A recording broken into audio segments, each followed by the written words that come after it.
सोचिए, एक तरफ देश की सबसे बड़ी पंचायत यानी पार्लियामेंट और दूसरी तरफ देश का कॉन्स्टिट्यूशन, और दोनों के बीच एक सवाल खड़ा हो जाता है, सबसे ऊपर कौन है? क्या पार्लियामेंट के पास इतनी पावर है कि वो नागरिकों को दिए गए सबसे बुनियादी, सबसे फंडामेंटल राइट्स को बदल सके? आज हम इसी दिलचस्प सवाल के केंद्र में मौजूद एक ऐतिहासिक अदालती मामले पर गहराई से बात करने वाले हैं। गोलकनाथ बनाम पंजाब राज्य 1967।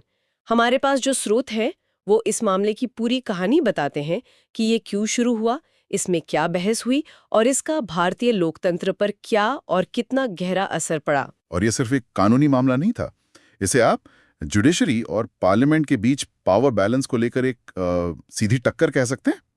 आज की चर्चा का मकसद ये समझना है कि इस एक फैसले ने कैसे भारत के संवैधानिक इतिहास की दिशा हमेशा के लिए बदल दी।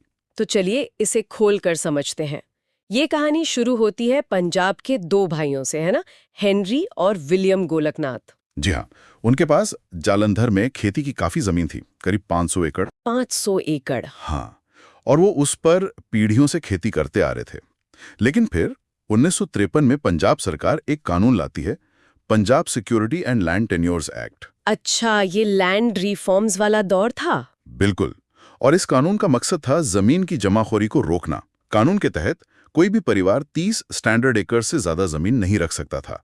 बाकी जमीन को सरकार सरप्लस यानी अतिरिक्त घोषित कर सकती थी और उसे फिर भूमिहीन किसानों में बांट सकती थी। जी। और जाहिर है, गोलकनाथ भाइयों की 500 एकड़ जमीन इस 30 एकड़ की सीमा से बहुत ज्यादा थी। हाँ, बहुत ज्यादा।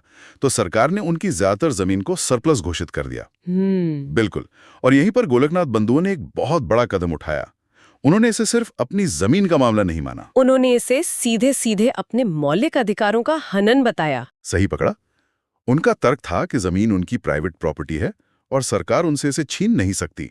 उन्होंने दावा किया कि ये कानून उनके राइट टू प्रॉपर्टी का उल्लंघन करता है, जो उस समय आर्टिकल 19(1)(f) के तहत एक फंडामेंटल राइट हुआ करता था। बिल्कुल। मतलब एक राज्य के जमीन सुधार कानून ने एक राष्ट्रीय संवैधानिक सवाल खड़ा कर दिया। लड़ाई जमीन के एक टुकड़े से शुरू हुई और एक तरह से संविधान की आत्मा तक पहुंच गई। आपने बिल्कुल सही समझा। लेकिन यहाँ एक और दिलचस्प परत है। क्या? गोलकनाथ केस से पहले भी 2 बार ये सवाल सुप्रीम कोर्ट के सामने आ चुका था। 1951 में शंकरी प्रसाद मामले में और 1965 में सज्जन सिंह मामले में। और तब कोर्ट ने क्या कहा था? दोनों बार सुप्रीम कोर्ट ने कहा था कि पार्लियामेंट के पास फंडामेंटल राइट समेत संविधान के किसी भी हिस्से में संशोधन करने की असीमित शक्ति है। अच्छा, तो फिर गोलकनाथ मामले में ऐसा क्या अलग था?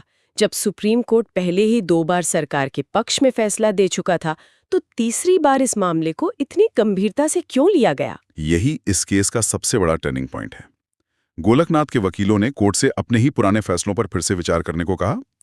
उन्होंने तर्क दिया कि पिछले फैसले गलत थे और अगर उन्हें जारी रखा गया तो देश में कोई भी मौलिक अधिकार सुरक्षित नहीं बचेगा। और इस बार सुप्रीम कोर्ट ने इस मामले को सुनने के लिए अपनी अब तक की सबसे बड़ी बेंच बनाई, 11 जजों की बेंच। 11 जज? हाँ, ये अपने आप में एक संकेत था कि कोर्ट इस सवाल को हमेशा के लिए हल करना चाहता है। और यहीं से मामला सच में दिलचस्प हो जाता है, क्योंकि अब सुप्रीम कोर्ट के सामने सवाल गोलकनाथ की 500 एकड़ जमीन का नहीं था। सवाल ये था, क्या पार्लियामेंट संविधान के आर्टिकल 368 के तहत मिली अपनी संशोधन की शक्ति का इस्तेमाल करके नागरिकों के उन मौलिक अधिकारों को कम या खत्म कर सकती है जिन्हें संविधान का दिल माना जाता है? हाँ, यही इस पूरे मामले का दिल था। और अदालत में 2 बिल्कुल विपरीत तर्क रखे गए। सरकार का पक्ष बहुत सीधा था। उनका कहना था कि आर्टिकल 368 पार्लियामेंट को संविधान में संशोधन करने की शक्ति देता है। इस शब्द संशोधन पर कोई सीमा नहीं लगाई गई है। मतलब पार्लियामेंट संविधान के किसी भी हिस्से को बदल सकती है, जिसमें फंडामेंटल राइट्स भी शामिल है। यही सरकार का तर्क था। लेकिन क्या ये तर्क थोड़ा आदर्शवादी नहीं है? मतलब पार्लियामेंट तो जनता की इच्छा का प्रतिनिधित्व करती है। अगर जनता को लगता है कि सामाजिक सुधार के लिए राइट टू प्रॉपर्टी जैसे किसी मौलिक अधिकार को बदलना जरूरी है, तो क्या लोकतंत्र में पार्लियामेंट को यह हक नहीं होना चाहिए? ये एक बहुत मजबूत दलील है और सरकार ने यही कहा। उन्होंने कहा कि हम जमींदारी खत्म करना चाहते हैं, सामाजिक बराबरी लाना चाहते हैं। अगर राइट टू प्रॉपर्टी जैसे अधिकार इसमें रुकावट बनेंगे तो देश का विकास कैसे होगा? ये एक तरह से पार्लियामेंट्री सॉवरेंटी यानी संसदीय संप्रभुता की दलील थी कि संसद सर्वोच्च है। तो फिर गोलकनाथ के वकीलों का क्या जवाब था? उन्होंने इस विकास वाली दलील को कैसे काटा? उनका तर्क संविधान की आत्मा से जुड़ा था। उन्होंने कहा कि संविधान निर्माताओं ने फंडामेंटल राइट्स को संविधान के पार्ट 3 में एक खास वजह से रखा था। क्यों?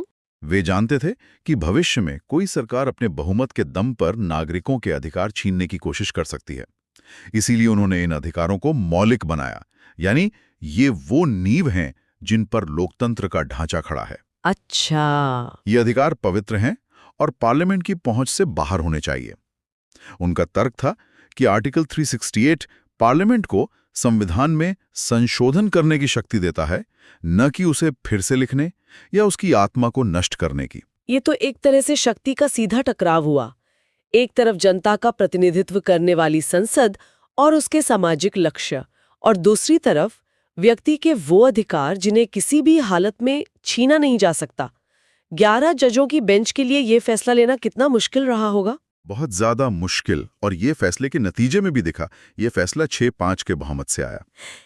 एक बहुत ही करीबी मामला। हाँ, अगर एक जज का मत इधर से उधर होता तो भारत का पूरा संवैधानिक इतिहास शायद कुछ और होता। 6-5 मतलब जजों में भी इस पे कितनी जबरदस्त बहस हुई होगी।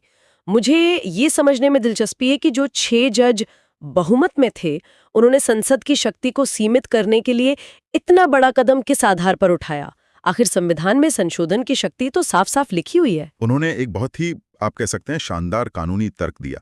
उन्होंने संविधान के 2 आर्टिकल्स को एक साथ पढ़ा, आर्टिकल 368 और आर्टिकल 13। ठीक है। आर्टिकल 368 संशोधन की प्रक्रिया बताता है और आर्टिकल 13(2) कहता है कि राज्य ऐसा कोई कानून नहीं बनाएगा जो पार्ट 3 द्वारा दिए गए अधिकारों को छीनता या कम करता हो। ठीक है, पर संवैधानिक संशोधन तो एक कानून से अलग चीज मानी जाती है ना? अब तक यही माना जाता था, लेकिन बहुमत वाले जजों ने कहा, क्यों? जब पार्लियामेंट को इस संशोधन पास करती है तो वो भी तो एक विधायी प्रक्रिया ही है। अच्छा। इसलिए एक कॉन्स्टिट्यूशनल अमेंडमेंट भी आर्टिकल 13 के तहत एक कानून ही है, और अगर ऐसा है तो पार्लियामेंट ऐसा कोई संशोधन नहीं कर सकती जो फंडामेंटल राइट्स को कमजोर करता हो। अरे वाह! ये एक मास्टर स्ट्रोक था जिसने पूरे खेल को बदल दिया। वाह!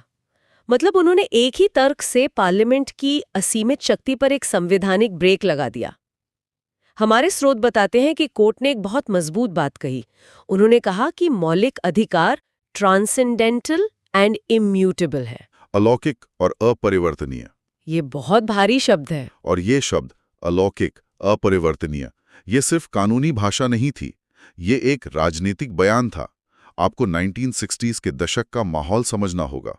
देश में एक मजबूत केंद्रीकृत सरकार थी जो समाजवादी नीतियों को तेजी से लागू करना चाहती थी। देश के विकास और सामाजिक न्याय के नाम पर व्यक्तिगत अधिकारों को सीमित करने की कोशिशें हो रही थीं। तो सुप्रीम कोर्ट ने एक तरह से कहा कि कुछ अधिकार ऐसे हैं जो लोकतंत्र की आत्मा हैं, वो किसी भी सरकार की नीतियों या बहुमत से ऊपर हैं। एक लक्ष्मण रेखा खींच दी। बिल्कुल। ये शब्द एक ढाल की तरह इस्तेमाल किए गए थे, ये बताने के लिए कि यहाँ एक लक्ष्मण रेखा है जिसे कोई पार नहीं कर सकता। तो कोर्ट ने तो एक तरह से लक्ष्मण रेखा खींच दी। मैं सोच रही हूँ कि दिल्ली में संसद भवन में इस फैसले की खबर कैसे ली गई होगी। क्या शांति से इसे स्वीकार कर लिया गया या फिर एक राजनीतिक भूचाल आ गया? भूचाल कहना ही सही होगा। सरकार और संसद इस फैसले से हैरान रह गए। एक बड़ा झटका था। हाँ, बहुत बड़ा। सरकार की कई बड़ी योजनाएं जैसे बैंकों का राष्ट्रीयकरण और राजघरानों के प्रिवी पर्सेस तो खत्म करना पाइपलाइन में थीं।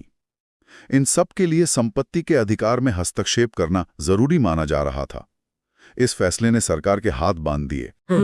तो संसद को लगा कि न्यायपालिका विकास के रास्ते में एक रोड़ा बन रही है और उनकी शक्तियों को छीन रही है। और जब एक ताकतवर संस्था को लगता है कि उसकी शक्ति छीनी जा रही है तो वो चुप तो नहीं बैठेगी। संसद ने पलटवार किया होगा। बिल्कुल, और बहुत मजबूती से पलटवार किया। ये टकराव अब खुलकर सामने आ गया। अपनी शक्ति को फिर से स्थापित करने के लिए इंदिरा गांधी की सरकार ने गोलकनाथ फैसले के असर को खत्म करने के लिए संवैधानिक संशोधनों की झड़ी लगा दी। अच्छा। सबसे महत्वपूर्ण था 1971 का 24वां संशोधन। इस 24वें संशोधन में ऐसा क्या था? उसने सीधे सीधे सुप्रीम कोर्ट के तर्क पर हमला किया। उस संशोधन में 2 बड़ी बातें कही गई। पहली कि पार्लियामेंट के पास आर्टिकल 368 के तहत संविधान के किसी भी हिस्से में, जिसमें फंडामेंटल राइट्स भी शामिल हैं, संशोधन करने की शक्ति है। है। ठीक है। और दूसरी, और ये सबसे जरूरी था, कि आर्टिकल 368 के तहत पास किया गया कोई भी संशोधन आर्टिकल 13 के तहत कानून नहीं माना जाएगा। मतलब संसद ने कानून बदलकर सुप्रीम कोर्ट के फैसले को ही पलट दिया। ये तो एक खुला कॉन्स्टिट्यूशनल शोडाउन था। हाँ, ये एक सीधा टकराव था। यहीं से न्यायपालिका और संसद के बीच उस टकराव का एक नया और बहुत लंबा दौर शुरू हुआ, जो भारतीय लोकतंत्र के लिए निर्णायक साबित हुआ। ये सिर्फ एक कानूनी बहस नहीं रह गई थी, ये दो शक्तिशाली संस्थानों के बीच वर्चस्व की लड़ाई बन गई थी कि आखिर संविधान का असली संरक्षक कौन है। ये सोचना भी अजीब है कि जमीन के एक टुकड़े को लेकर शुरू हुआ एक पारिवारिक विवाद देश की दो सबसे बड़ी संस्थाओं के बीच वर्चस्व की लड़ाई में बदल गया। ये दिखाता है कि संविधान से जुड़े मामले कभी सिर्फ कानूनी नहीं होते, उनके पीछे हमेशा इंसानी कहानियां और सत्ता का संघर्ष होता है। बिल्कुल। और अगर हम इसे बड़ी तस्वीर से जोड़कर देखें तो ये संघर्ष यहीं खत्म नहीं हुआ। जैसा कि हमारे स्रोत बताते हैं, इसी टकराव ने एक और भी बड़े और ऐतिहासिक मामले की नींव रखी, केशवानंद भारती बनाम केरल राज्य 1973। अच्छा। संसद द्वारा किए गए इस 24 संशोधन को केशवानंद भारती मामले में चुनौती दी गई और वहीं पे सुप्रीम कोर्ट ने संविधान के मूल ढांचे के सिद्धांत यानी बेसिक स्ट्रक्चर डॉक्ट्रिन को जन्म दिया। लेकिन वो कहानी एक अलग और भी ज्यादा दिलचस्प चर्चा की है। हाँ, बिल्कुल। तो आज की इस चर्चा का सार ये है कि गोलकनाथ मामला सिर्फ दो भाइयों का अपनी जमीन बचाने का विवाद नहीं था। ये एक निर्णायक क्षण था जब सुप्रीम कोर्ट ने पहली बार इतनी मजबूती से एक लक्ष्मण रेखा खींची और कहा कि नागरिकों के मौलिक अधिकार संसद की संशोधन शक्ति से ऊपर हैं। बिल्कुल। भले ही बाद में केशवानंद भारती मामले ने गोलकनाथ के फैसले को कुछ हद तक बदल दिया, लेकिन इसका महत्व कम नहीं होता। इसने पहली बार मौलिक अधिकारों की सर्वोच्चता को इतने जोरदार तरीके से स्थापित किया। इसने न्यायपालिका को एक ऐसी भूमिका दी, एक गार्डियन की भूमिका, जो आज भी भारतीय लोकतंत्र में बहुत महत्वपूर्ण है। इस फैसले ने एक ऐसा संवैधानिक संघर्ष शुरू किया जिसके झटके दशकों तक महसूस किए गए और जिसने भारत के लोकतंत्र की रूपरेखा को हमेशा के लिए बदल दिया। और ये एक दिलचस्प सवाल भी खड़ा करता है। स्रोत बताते हैं कि इस मामले के बाद केशवानंद भारती मामले में मूल ढांचे का सिद्धांत आया, जिसने कहा कि संसद मौलिक अधिकारों में संशोधन तो कर सकते हैं, लेकिन संविधान के मूल ढांचे को नहीं बदल सकते।